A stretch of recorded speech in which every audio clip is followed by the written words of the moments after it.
பிரான்சில் மில்லியன் கணக்கான குடும்பங்கள் செப்டம்பர் மாதம் முதல் எரிவாயு விலை உயர்வை சந்திக்க உள்ளதாக நாட்டின் எரிவாயு ஒழுங்குமுறை ஆணையம் அறிவித்துள்ளது.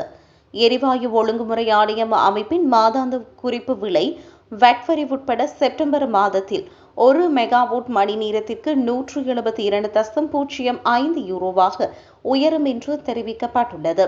இது ஆகஸ்ட் மாத விலையை விட 5.6% அதிகமாகும் என்பதுடன் மாறிவரும் விலைகளின் ஒப்பந்தங்களை கொண்டுள்ள சுமார் 6 மில்லியன் குடும்பங்கள் இது பாதிக்கும்.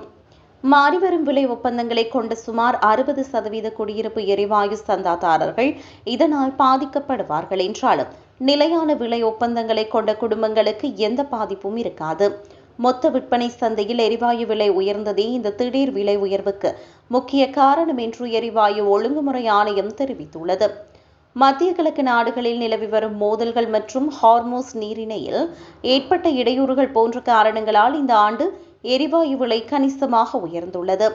பிரான்சில் ஒழுங்குபடுத்தப்பட்ட எரிவாயு கட்டணங்கள் முடிவுக்கு வந்ததை தொடர்ந்து நுகர்வோர் விநியோகஸ்தர்களின் விலைகளை ஒப்பிட்டு பார்க்க இந்த குறிப்பு விலை ஒரு அளவுகோலாக பயன்படுத்தப்படுகிறது.